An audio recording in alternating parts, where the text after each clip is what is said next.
kami dari kelompok 3 yang beranggotakan saya Amalia Khairunisa NIM 115, Saya Sinta Vanessa NIM 116. Saya Nurul Istiqomah NIM 117. Di sini kami akan menampilkan video pembelajaran materi fikih kelas 1 Madrasah Aliyah semester ganjil dengan tema ketentuan pemulasaraan jenazah. Selamat menyaksikan. Bismillahirrahmanirrahim. Assalamualaikum warahmatullahi wabarakatuh. Waalaikumsalam warahmatullahi wabarakatuh. Selamat pagi anak-anak. Pagi Bu. Bagaimana kabarnya? Alhamdulillah baik. Alhamdulillah baik. Marilah kita buka pembelajaran pada pagi hari ini dengan bacaan basmalah bersama-sama. Bismillahirrahmanirrahim. Baik, Ibu akan absen terlebih dahulu ya. Mbak Sinta Vanessa, Hadir Bu. Nurul Istiqomah, Hadir Bu. ya masuk semua ya. Ya. Baik, siapa yang tahu di sini kita akan belajar tentang apa? Saya Bu. Ya Mbak Nurul, apa? Tentang tata cara pemulasaraan jenazah atau ketentuan pemulasaraan jenazah. Ya benar sekali. Tadi malam sudah baca ya? Iya, Bu. Alhamdulillah. Nah benar. Di sini saat kami akan mempelajari mengenai bagaimana sih ketentuan pemulasaraan jenazah. Kita sebagai manusia pasti akan mengalami yang namanya kematian. Karena itu kita harus tahu bagaimana sih cara pemulasaraan jenazah. Bagaimana cara kita merawat, mengurus orang yang sudah meninggal. Nah, di sini nanti kita akan belajar mengenai bagaimana tata caranya. Sembari Ibu menjelaskan, kalian bisa melihat PowerPoint-nya ya anak-anak. Baik Ibu. Yang pertama kita akan mempelajari dulu apa pengertian dari pemulasaraan jenazah. Tulis ya. Ya Bu.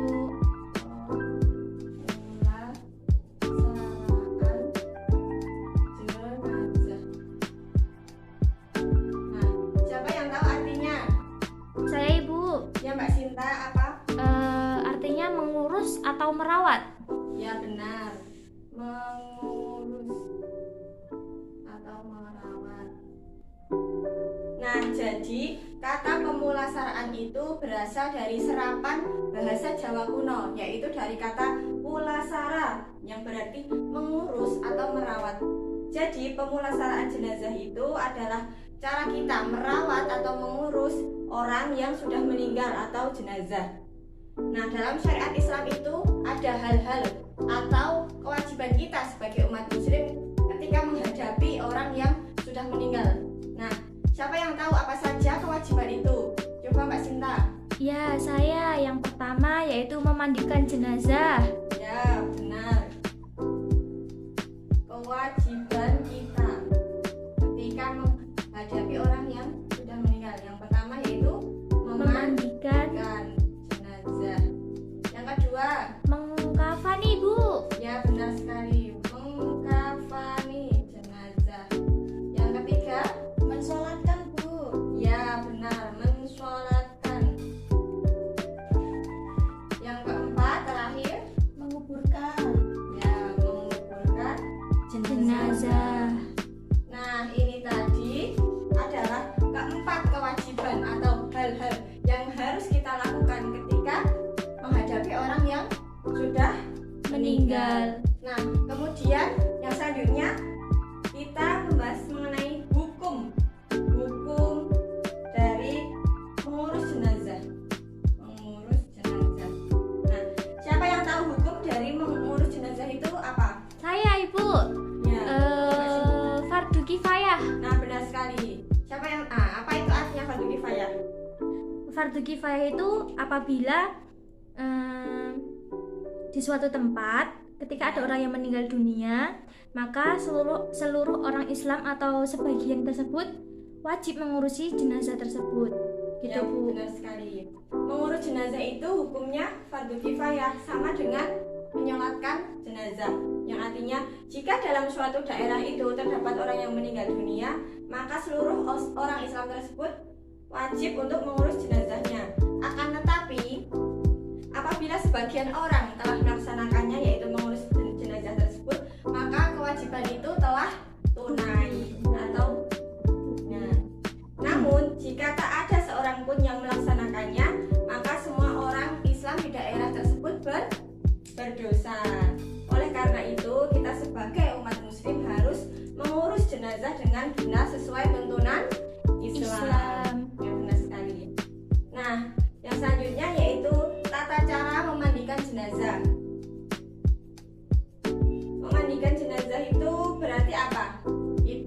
membersihkan atau mensucikan, ya, Bu. mensucikan tubuh mayat dari kotoran atau najis yang melekat di tubuh mayat.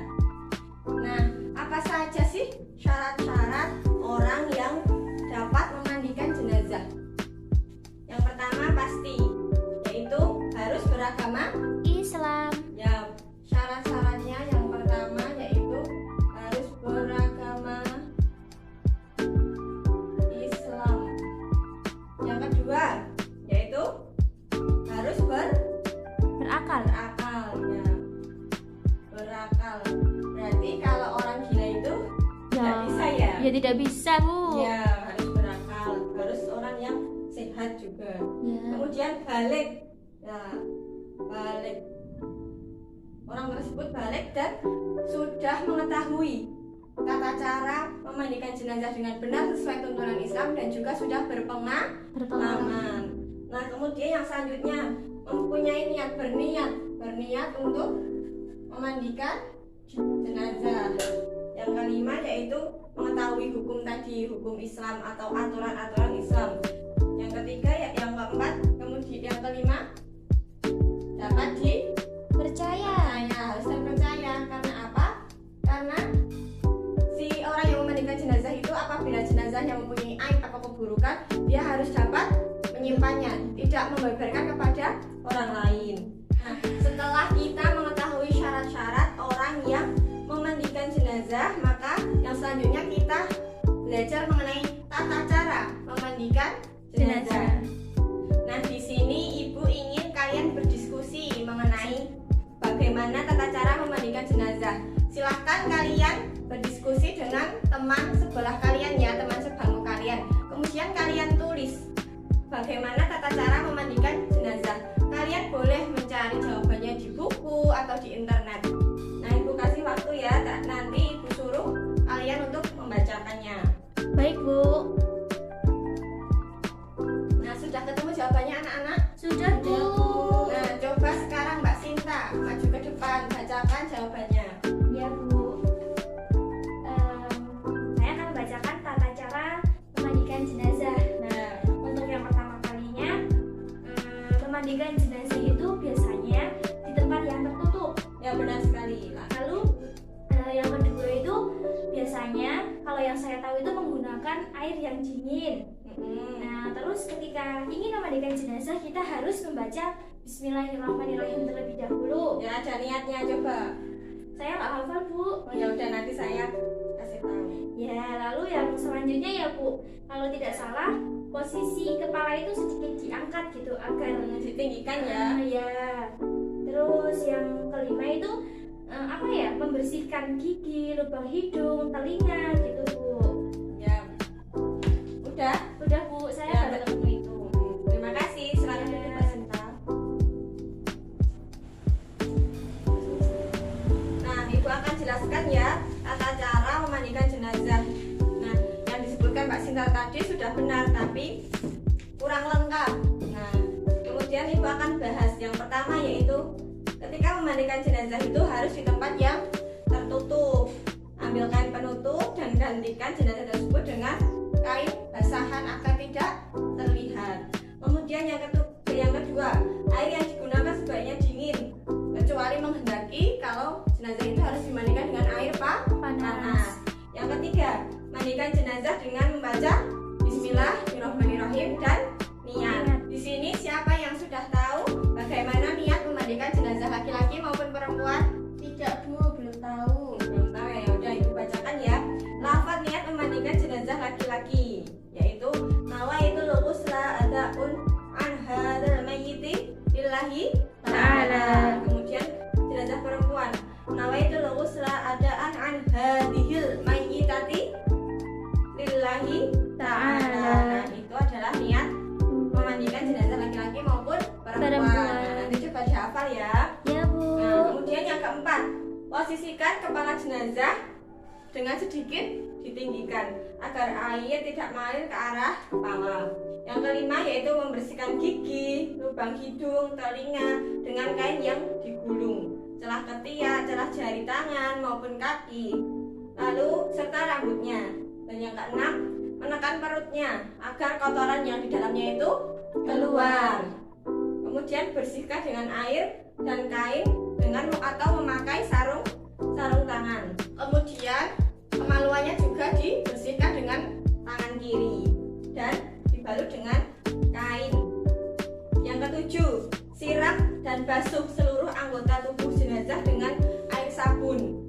Biasanya kalau di desa-desa itu airnya juga dikasih dengan daun kelor. Iya. Ya, benar. Dalam memandikan jenazah disunatkan dimulai dengan bagian kanan terlebih dahulu. Jadi dimulai bagian kanan semua, lalu sebelah kiri. Perlakukan jenazah dengan lembut ketika membalik atau menggosok tubuh jenazah tersebut. Kita tidak boleh memperlakukan jenazah itu dengan suka kita. Nah, jadi harus diperlakukan dengan lembut dan hati-hati.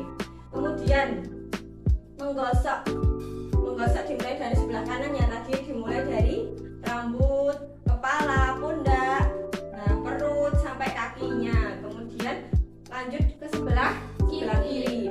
Yang selanjutnya dianjurkan di setiap penyiraman jenazah dilakukan 3 kali, 5 kali, 7 kali. Nah, bilangan ganjil ya, dengan bilangan ganjil sesuai dengan kebutuhan dan keadaan. Lalu yang selanjutnya menyiramkan air yang dicampur kapur barus atau wangi-wangian yang tidak mengandung alkohol. Ada pembasuhan terakhir. Nah, kemudian kita membutuhkan jenazah tersebut. Setelah kita memandikan dengan pembasuhan terakhir, lalu kita wudukan dengan niat untuk jenazah laki-laki, nawaitul wudu'a li hadhil mayyiti lillahi ta'ala. Kemudian untuk jenazah perempuan, nawaitul wudu'a li hadhil mayyitati lillahi ta'ala. Nah, setelah dimandikan tadi, apabila jenazah keluar najis setelah dimandikan, maka wajib untuk dibuang dan dimandikan lagi. Jika keluar najis setelah dikafani atau saat dikafani, maka kita tidak perlu untuk memandikan ulang jenazah tersebut, tetapi cukup kita bersihkan saja najis tersebut. Lalu yang selanjutnya, bagi jenazah perempuan, apabila rambutnya panjang, maka sanggul rambutnya harus dilepas apabila dia bersanggul dan dibiarkan agar terurai. Setelah itu kita siram dan dibersihkan, lalu dikeringkan dengan handuk.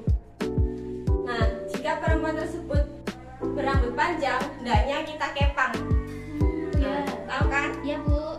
Nah, untuk yang terakhir, mengeringkan anggota badan setelah dimandikan dengan kain bersih atau handuk agar tidak membasahi ketika dikafani. Nah, mungkin itu tadi bagaimana cara untuk memandikan jenazah. Sampai di sini apakah ada yang ingin ditanyakan? Tidak Ibu. Ya, sudah paham ya? Ya. Alhamdulillah. Baik, selanjutnya setelah kita tahu cara memandikan jenazah, maka tata cara yang selanjutnya yaitu mengkafani jenazah. Nah, kita di sini akan membahas cara mengkafani jenazah antara laki-laki dan perempuan itu berbeda. Nah, kita yang pertama ada yang tahu terlebih dahulu sebelum Ibu lanjut ke materi tata cara, ada yang sudah mengerti, sudah memahami mengenai cara mengkafani jenazah antara laki-laki dan perempuan? Belum, Bu. Oke, Mbak Nurul sudah tahu? Belum. Baik, karena semua belum mengerti mengenai tata cara mengkafani jenazah, maka kita di sini akan mengupasnya satu persatu. Nah, ini ketentuannya ya, ketentuan dalam mengkafani jenazah. Nah, yang pertama itu kain kafan yang digunakan itu haruslah bersih, lalu bagus dan bisa menutup semua tubuh jenazah. Nah, ya benar. Jadi itu tata cara yang pertama. Nah, yang kedua, kain kafan itu hendaknya berwarna apa anak-anak? Putih, Bu. Iya, jadi kain kafan yang digunakan itu harus berwarna putih. Nah, sampai di sini paham? Paham. Nah, yang ketiga itu jumlah kain kafan itu berbeda ya antara laki-laki. Coba Mbak Amalia, kalau kain kafan untuk laki-laki itu jumlahnya berapa lapis ya? 3 lapis, Bu. Iya, benar. Jadi kain kafan untuk jenazah laki-laki itu ada 3 lapis. 3 lapis. Kalau untuk yang perempuan ada berapa lapis? 5. Ya benar, jadi ada 5 lapis. Dimana kain kafan untuk perempuan itu lebih tebal ya. Nah, Iya. untuk selanjutnya yaitu yang keempat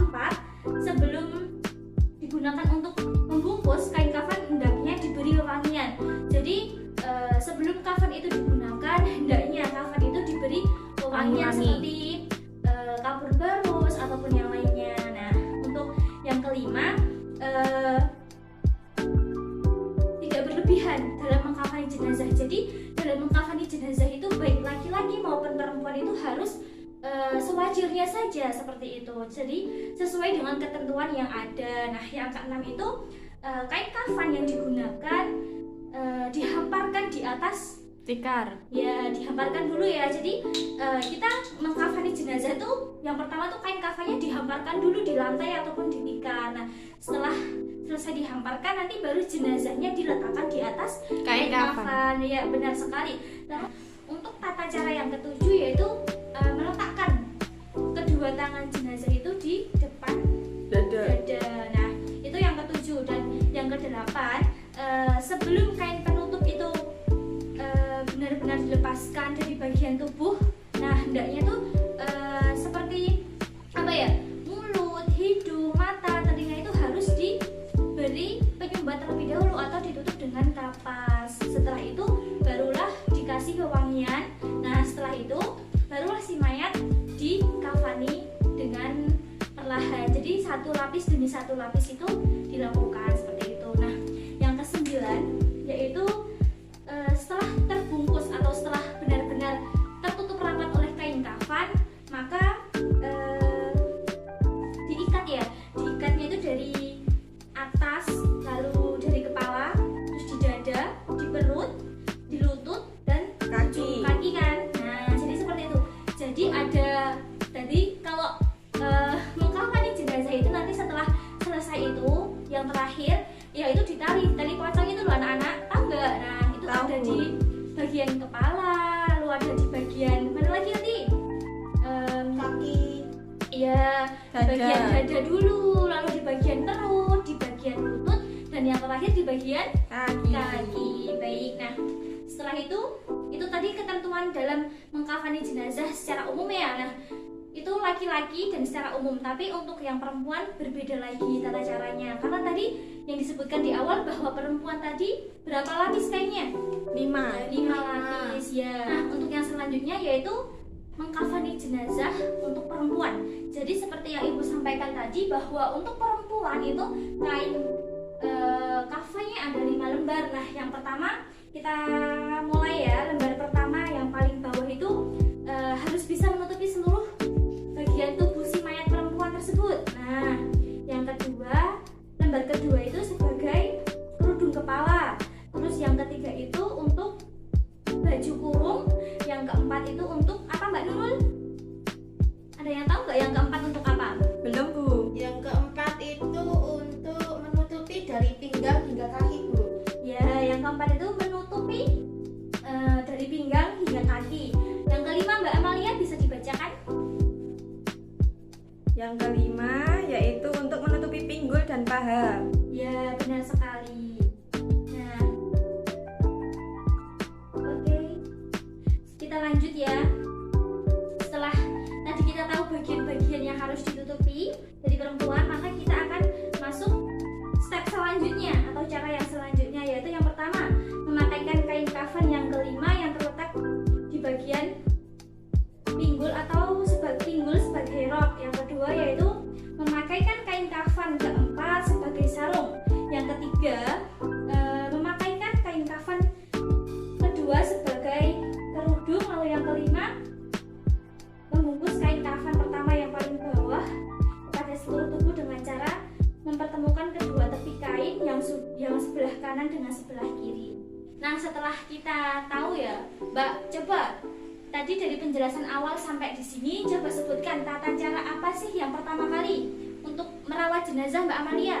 Memandikan jenazah, Bu. Iya, memandikan jenazah. Lalu setelah dimandikan diapakan, Mbak Nurul? Dikafani, Bu. Dikafani. Nah, setelah dimandikan, dikafani, terus yang ketiga apa? Mensolatkan. Nah, ya benar. Jadi tata cara ketiga dalam merawat jenazah adalah mensolatkan. Nah, jadi di sini mensolatkan jenazah itu dimulai dengan niat terlebih dahulu. Jadi sholat jenazah itu berbeda ya dengan sholat-sholat biasanya. Kalau sholat yang biasa itu pakai ruku, i'tidal, bahkan sujud sampai dengan duduk di antara dua sujud. Tapi untuk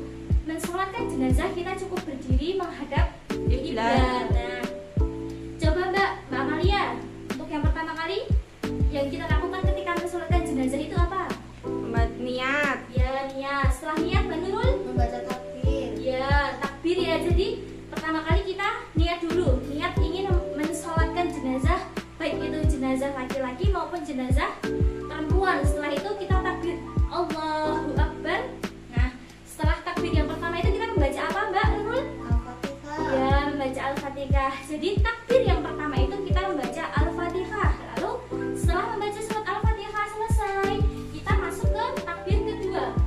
Itu kita baca apa ya? Sholawat Nabi. Iya, sholawat Nabi. Nah, terus yang ketiga kita baca doa. Setelah kedua kali kan yang pertama kita baca Al-Fatihah. Terus yang kedua kita baca sholawat. Nah, yang ketiga kita baca apa? Baca doa. Doanya ada yang hafal di sini? Mbak Nurul hafal doanya? Iya. Coba dibacakan, Mbak. Allahumma gfir lahu warhamhu wa'afihi wa'fu anhu. Iya, benar. Jadi doanya Allahumma ghfir lahu warhamhu wa'afihi wa'fu anhu. Nah, udah hafal kan semuanya? Udah. Nah, itu untuk bacaan takbir yang ketiga. Selanjutnya yaitu takbir yang keempat. Takbir yang keempat bacanya bagaimana, Mbak Amalia? Kalau untuk jenazah laki-laki itu Allahumma la tahrimna ajrahu wa la taftinna ba'dahu waghfir lana wa lahu. Ya, kalau untuk yang perempuan? Allahumma la tahrimna ajraha wa la taftinna ba'daha waghfir lana wa lahu. Ya, benar. Jadi itu tadi ya ada tata cara mensolatkan jenazah. Kita ulangi sekali lagi. Yang pertama yaitu niat. Nah, niat. Setelah niat yaitu kita takbir Allahu Akbar. Kita membaca Al-Fatihah. Setelah itu kita takbir lagi Allahu Akbar, membaca Sholawat Nabi. Nah, yang ketiga kita juga takbir lagi Allahu Akbar, lalu membaca doa tadi ya, Mbak Mas. Terus yang keempat juga takbir lagi, terus membacakan doa juga untuk jenazah. jenazah. Nah, itu tadi ya. Ibu harap materi ini bisa dipraktekkan ketika nanti kalian menghadapi disuruh untuk mengurus jenazah ya. Jadi kalian sudah tahu bagaimana tata cara merawat jenazah seperti itu. Bismillahirrahmanirrahim. Baik, di sini Ibu akan melanjutkan penjelasan cara merawat jenazah, yaitu dengan tata cara menguburkan jenazah ke liang lahat. Di sini ada beberapa cara untuk kita memasukkan jenazah atau menguburkan jenazah ke dalam liang lahat. Ada berapa anak-anak? Ada 9, Bu. Oke, ada 9 cara untuk kita menguburkan jenazah. Ibu akan bahas satu persatu. Cara yang pertama, menurunkan 3 orang ke liang lahat untuk menerima jenazah. Dan ada yang menerima jenazah bagian kepala, ada juga bagian tengah, dan juga bagian kaki. Nah, itu tadi cara sudah Ibu pancing satu. Terus lanjutan cara yang kedua apa? Silakan Mbak Amalia, cara yang kedua itu apa? Cara yang kedua itu mengangkat jenazah dengan perlahan-lahan. Oke. Ketika kita memasukkan jenazah ke dalam liang kubur atau liang lahat, kita memasukkan jenazah dengan pelan-pelan karena orang yang berada di atas liang lahat itu bertugas untuk mengangkat jenazah, dan ada yang memegangi kepala, ada juga yang memegangi perut, ada juga yang memegangi kaki ketika menurunkan jenazah. Terus cara yang ketiga apa, Mbak Sinta? Memasukkan jenazah dari arah kaki kubur atau samping kubur. Oke, cara yang ketiga sudah benar, yaitu kita memasukkan jenazah dari arah kaki kubur atau samping kubur, yaitu tergantung mana yang lebih mudah. Terus cara yang keempat apa, Mbak Amalia? Cara yang keempat, menaruh jenazah ke liang lahat dengan menghadap kiblat. Oke, dan ada bacaan doa ketika kita memasukkan jenazah ke dalam kubur. Nah, dianjurkan untuk membaca doa di bawah ini ya. Oke, Ibu bacakan doanya nggih. Bismillahirrahmanirrahim. Bismillahirrahmanirrahim. Sunnati Rasulillah. Allahumma ftah abwaabas sama liruhi wa akrim nuzluhu wa wasi' madkhaluhu wa wasi' lahu fi qabrihi. Itu doanya. Jadi ketika memasukkan tidak asal-asal kita naruh mayat ke dalam kiblat saja, tapi kita harus membaca doa untuk memasukkan ke dalam liang lahat. Berarti ada doanya ya, Bu? Iya, ada. Tadi doa yang dibacakan Ibu. Cara kelima yaitu kita memberikan penyangga dengan tanah secukupnya di atas maupun di bawah kaki si mayat itu. Terus cara yang keenam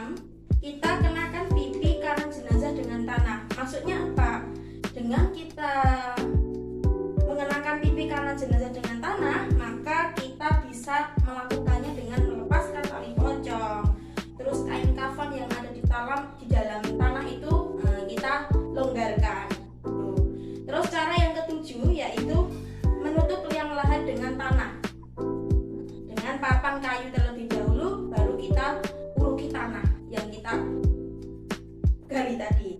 Terus cara yang kedelapan, kita menimbun pelan-pelan tadi menggunakan tanah yang sudah kita gali. Dan cara yang terakhir, kita memberi tanda dari kayu yang berbentuk seperti batu nisan di atas kepala dan juga di bawah kaki. Di sini tadi materi mengenai tata cara menguburkan jenazah. Apakah ada yang mau ditanyakan? Saya Ibu izin bertanya, apakah ketika kita ingin menguburkan jenazah, apakah harus diazankan terlebih dahulu? Baik, terima kasih. Ibu akan jawab pertanyaan dari Mbak Sinta. Menurut para ulama itu disunahkan hukumnya ya, hukumnya disunahkan atau dikiaskan, yaitu hukumnya sunnah. Karena setelah mayat diletakkan di liang lahat, kain kafan dibuka dan muka mayat ditempelkan ke tanah sembari kita menghadap kiblat. Salah satu dari orang yang menguburkan maka disunahkan untuk memandangkan adzan sebagai bentuk penghormatan terakhirnya. Seperti itu Mbak Sinta. Oh ya, berarti itu disunahkan gitu ya Bu, Iya. sebagai bentuk penghormatan terakhir kepada si mayat tersebut ya? Betul. Oke, baik Bu, terima kasih. Ya, sama-sama. Baik, dari beberapa cara kita sebagai orang Islam peduli atau merawat jenazah jika terjadi suatu kiamat kecil, yaitu kita bisa mengambil hikmah dari pemulasaraan jenazah. Dari hikmahnya, beberapa hikmah pemulasaraan jenazah, apakah anak-anak sudah ada yang tahu? Sinta? Iya Bu, saya yaitu salah satu hikmahnya yaitu menjadikan kematian seseorang sebagai pembelajaran bagi kita bahwa setiap yang hidup akan mengalami yang namanya kematian, seperti itu Bu. Ya, betul. Terus yang kedua apa Mbak Amalia? Yang kedua, mengingatkan bahwa setiap makhluk bernyawa pasti akan mengalami mati. Ya, terus yang ketiga, Ibu akan melanjutkan bahwasanya kita itu bisa memetik hikmahnya. Yang pertama, kita percaya bahwa kematian itu akan terjadi. Entah itu kapan waktunya, itu sudah ditentukan, sudah dituliskan kapan kita mau meninggal, itu dituliskan Allah di Lauhul Mahfuz.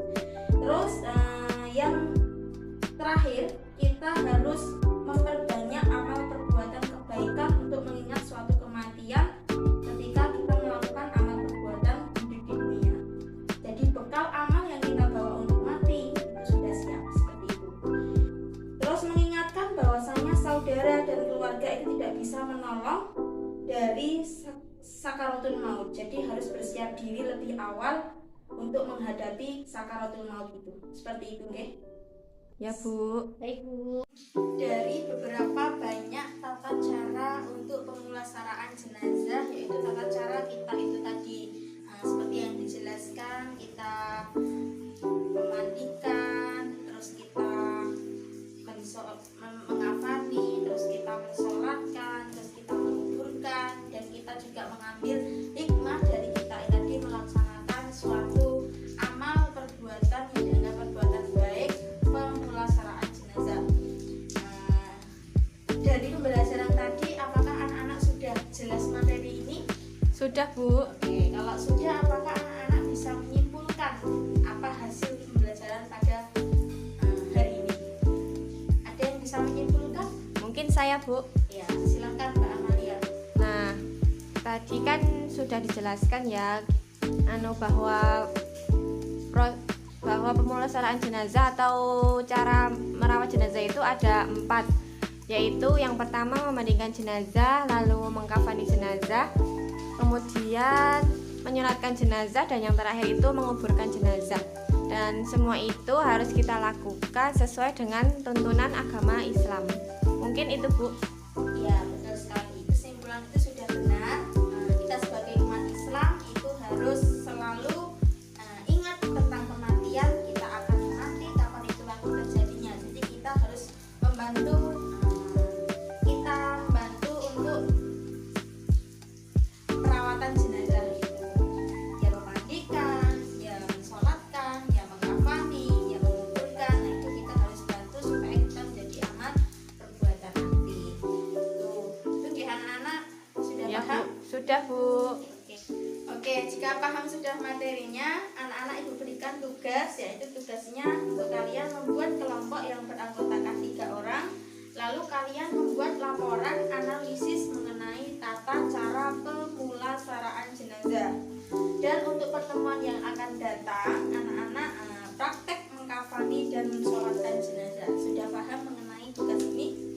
Sudah, Bu. Oke, kalaupun sudah, pembelajaran pada pagi hari ini Ibu cukupkan dengan membaca lafal hamdalah bersama-sama.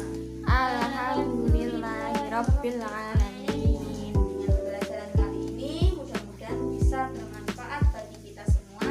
Itu wassalamualaikum warahmatullahi wabarakatuh.